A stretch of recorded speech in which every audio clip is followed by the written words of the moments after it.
እግዚአብሔር ደግሞ ለእኛ ብሎ በገዛን እንደዛ የሚለው የራሳችሁ አይደላችሁም በዋጋ ተገዝታችኋል ያለ በዋጋ በተገዛ ሰውነታችን ላይ ስንዘሙት እንዴት እንደሚያስመስላችሁ ተው ኃጢአትና ጽድቁን ተውትና መብት ከመብት ደረጃ ስታጡት አሁን እኛ የኛ መብት አለ። ህገ ወጥ እኮ የምንሰራው ስራ ታውቃላችሁ። ኃጢአት ነው ብቻ እኮ አይደለም እኮ ህገ ወጥም ጭምር ነው። በሰው ቤት የኛ ባልሆነ በዋጋ ተገዝታችኋል እንጂ የራሳችሁ አይደላችሁ ማለት ነው ሐዋርያው። ስለዚህ እኔ ራሱ የራሴ አይደለሁም።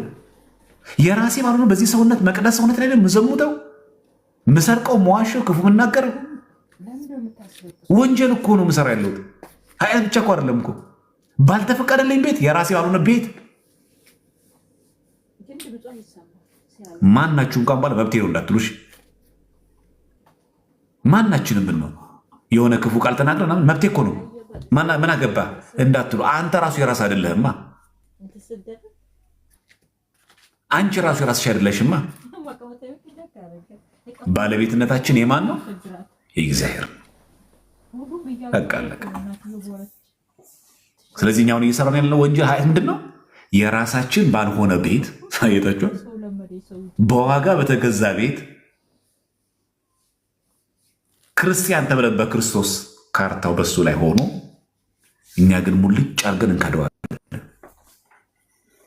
አቤት እግዚአብሔር ትዕግስቱ ግን በስመ አብ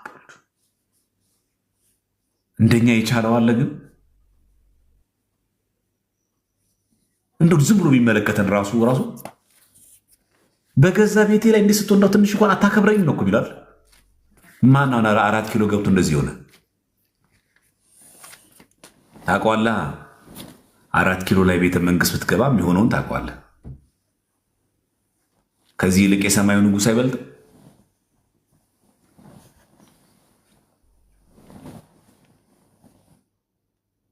በራሱ ቤት ላይ እንዲህ ስታደርግ አለመቅሰፉ ራሱ አይደንቅም? 4 ኪሎ ካለው ጦር የበለጠ እግዚአብሔር ያለው ጦር አይበልጥም?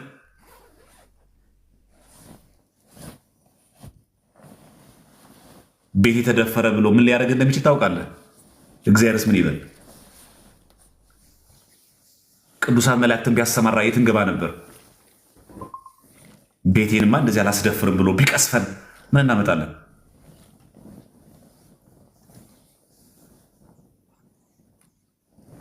ይሄ በጣም አደገኛ ነገር አይታችኋል። ዝም ብላችሁ እግዚአብሔር ዝም ብላችሁ አስቡት። አይታችሁ ትዕግስቱ እንዴት አድርጎ እንደተሸከመ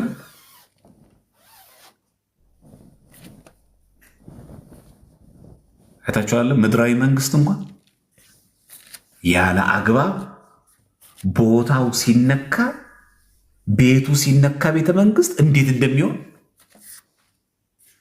የሰማዩ ንጉሥ ክርስቶስስ ቤቱን እንደፈለግን ስናቆሽሽበት ዝም ሲል መላእክት የማይተዙት መስሎ ነው?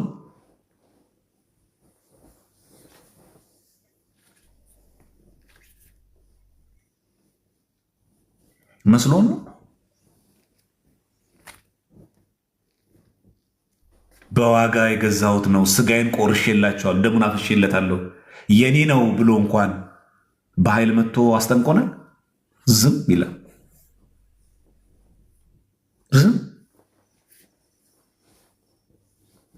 አንደኛ ወንጀል ነው በእኛ ባልሆነ ሰውነት ላይ፣ ሁለተኛ ኃጢአት ነው ይሰራን ያለው። ለዚህ እኮ ነው ሐዋርያው እናንተ የእግዚአብሔር ቤተ መቅደስ አይደላችሁምን? አርላ እግዚአብሔር ቤተ መቅደስ እኮ ነው። በእሱ ቤተ መቅደስ ላይ እንልባችን ማን አለ ከኛ መካከል ራሱን በራሱ ፈጥሮ የመጣ ሰው አለ እዚህ ውስጥ? እኔ እኮ ሰው ነኝ ግን ራሴን የፈጠርኩት ያለ እግዚአብሔር የሚል ሰው አለ እዚህ ውስጥ? ያለ እግዚአብሔር ፍቃድ የመጣ ሰው አለኛ ውስጥ? ስለዚህ ኃጢአት ስትሰሩችን ነገሩ ሊናስባት እሺ፣ እየሰራ ያሉት እኮ ወንጀል ነው በሉ። እንደ ህግ እንኳን ምን ያክል እግዚአብሔር ብንንቀው ነው? አይታችሁ እንደዛ ማለት ታውቃላችሁ ትርጉሙ። እግዚአብሔር ምን ያክል ብንቀው ነው በሱ ሰውነት ላይ እንደዚህ መሆኑ። እንደዚህ ማለት ያለበት ምን ያክል ብንቀው ነው። ስለዚህ ኃጢአት መስራት ማለት እግዚአብሔርን መዳፈር ነው ማለት ነው። በቤትህ በመቅደስህ ማሰብ አለብን ማለት ነው። ይሄ ለሁላችንም እንደ ቤት ስራ ይሆን ለማለት ያክል ነው።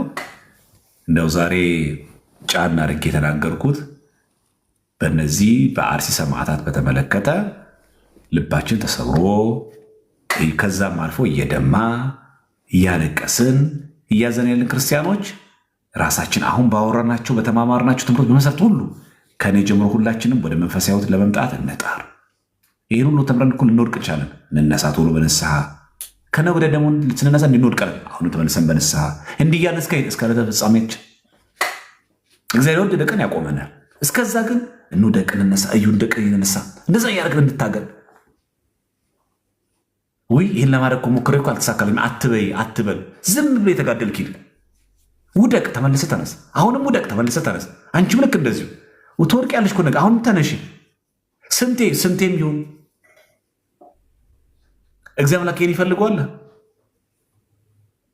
በቃ እንደዚህ አታመካኝ። ብዙዎቻችን እንደዛ የምናመካኝ ዘፈን ለመተው ሞክሬ በቃ እኔ እንደዚህ ማስተርቤሽን ማድረግ ለመተው ሞክሬ አቃተኝ ምናምን ነገር። ውደቅ፣ ተመልሰህ ተነስ። አሁን እኮ ከአቅም በላይ ሆነ ወደቅ። አሁንም ተነስ። እስከ መቼ? እስከ ዕለተ ሞት ድረስ ሂድ። ዝም ብለህ ቀጥል። እግዚአብሔር አምላክ የሆነ ጊዜ ድካምን አይቶ ያቆምልሃል። ድካምን አይቶ ያስታግሳል። ምን አስቸኮለ? እና አንዳንዶቻችሁ እንደዛ አትሆኑ። በቃ ብዙዎቻችን የምናቀርበው ይሄ ነው። እኔ ብዙ ዓመት ሆነኝ ለመተው ሞክሬያለሁ እንደዚህ ነገር። ስንት ዓመት ነው አንተ ለመተው የሞከርከው? 40 ዓመት ይሆናል? 50 ዓመት ነው? ብዙ ዓመት ስንት ዓመት ነው? እዚህ እንደዚህ አንበል። በቃ በወደቅን ቁጥር እንነሳ። እንወድቃለን፣ ተመልሰን እንነሳ። ከነገ ወዲያስ ተመልሰህ ተነሳ። የዛሬ ዓመት ተመልሰህ ተነሳ። ግን እንደወደቅህ ግን አትቅር። መነሳት አልችልም ግን አትበል። ውደቅ። ወይኔ እግዚአብሔር አምላክ የሚለኝ ምንም አይደለም ብቻ አንተና ደጋግሜዋለሁ እኮ። አዎ ደጋግመህ ንስሐ ግባ። ደጋግሜ እኮ ነው የወደቅኩት። ደጋግመህ ተነሻ። አትሰልቹ። በቃ ተመልሰህ ውደቅ፣ ተመልሰህ ተነስ። እንደዛ ማድረግ ነው የሚገባውና በቃ ስራ ፈትነትን ማስወገድ፣ ለቅዱሳት መጽሐፍት ጊዜ መስጠት። ብዙ ጊዜ ሰው እንደዛ የሚወድቀው ለማስታበሽን ተጋላጭ የሚሆነው ብዙ ጊዜ ስራ ፈት ስለምንሆን፣ ቤት ቁጭ ስንል፣ የሚሰራ ነገር ስናጣ፣ ፊልም ስንመለከት፣ በቃ አለቀ። ለዚህ ነው የሚወድቀው።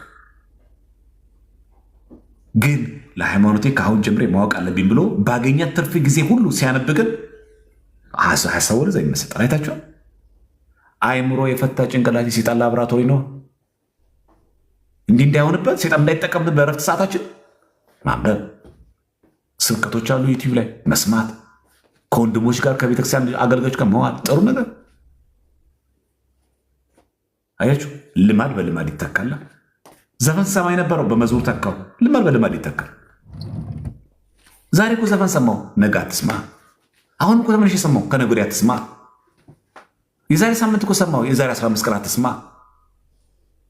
የዛሬ ወር እኮ ሰማው፣ ለሚቀጥለው ወር አትስማ። እንዲህ እያልኩ እስከ ዘላለተ ሞት እየወደክ የተነሳ እንደዛ ነው የሚለው። ጻድቅ 7 ጊዜ ይወድቃል፣ 7 ጊዜ ይነሳ። ምን ማለት ነው? 7 እኮ ማለት እንደዚህ ማለት እኮ አይደለም። በወደቀ ቁጥር ይነሳል ነው እንጂ 7 ጊዜ ብቻ የሚወድቀው ማለት አይደለም። 8ኛ ላይ እኮ ይወድቃል። 7 በእስራኤላውያን በዕብራውያን የፍጹምነት ምልክት። በወደቀ ቁጥር መነሳት፣ በቃ አለቀ። አቃተሽ አይደለ? ተነሽ። አሁን እኮ ወዳሽ እኮ አሁንም ተነሽ። ወዲያውኑ እኮ ደጋገምኩት እኮ አሁንም ተነሽ። እስከ መቼ? እስከ ዕለተ ሞት። እንደው እግዚአብሔር አምላክ ይለኛል ምንም ልጄ ሆይ ነኝ ነው የሚለው። ስለዚህ ወድቅ ያለው ብላችሁ በዛው አትቅሩ። ስትወድቁት እንዳይቀማችሁ ተነሱ። የኔ ኃጢአት እኮ አይነገርም። አዎ አይነገርም፣ ግን ንስሐ ግቢ። ይሄ ምንም የዳቦ ስም አያስፈልጉም። ስህተት ነው በቃ። የኔ እኮ ኃጢአት እኮ ተነግሮ አያልቅም። አዎ ትክክል፣ ትትና አይደለም ትክክል ነው። ተነግሮ አያልቅም። ግን ምን እንሆን? ንስሐ ግን ግባ። ገብቷችኋል ሀሳብ ያለ በቃ ምንም ያክል ግድንግድ ኃጢአት ስራ የአንተ ኃጢአት አይነገርም። አዎ ግን ንስሐ ግባ። አይነገርም። ትክክል ትልቅ ነው። በጣም ትልቅ ነው። በደላችን በጣም ትልቅ ነው። ትክክል ነው። ግን ወደቀን። ተመልሰን ግን ንስሐ እንግባ። እንዲህ እያደረጉ መቀጠል ነው በቃ ህይወታችን በዛ መብራት ያለበት። የኔ እኮ ተዘርዝሮ አያልቅም። ተዘርዝሮ አያልቅም። ብዙ ያስለቀስካቸው ሴቶች አሉ። ብዙ ያስነባሻቸው ወንዶች አሉ። ብዙ ግፍ የፈጸምንባቸው ወንድሞች ሴቶች አሉ። አዎ ተነግሮ አያልቅምኛ። አዎ ትክክል። ምን ጥያቄ ያስፈልገዋል? ግን ተመልሰህ ግን ንስሐ ግባ። አሁንም ትወድቃለህ። አሁንም ተመልሰህ ግን ንስሐ ግባ። በተቻለ መጠን ላለመውደቅ ጣር። ደግሞ ላለመውደቅ ሞክር። ተመልሰህ ግን ንስሐ ግባ። እስከ መቼ? እስከ መቼም ጊዜ እሱ መቼ አልምርም አለ? እሱ እኮ ይቅር ለማለት አሁን ሰለቸኝ በዛብኝ እኮ አላለም። እግዚአብሔር አምላክ ንስሐ ግቡ ይላል። ዛሬ በጣም ይገርማል። መሰልቸት እኮ ያለበት እኮ እሱ ነበር። አሁንስ በዛ። ስንት ይቅር ልበላችሁ ማለት ነበረበት። ዛሬም ግን ይቀበላል።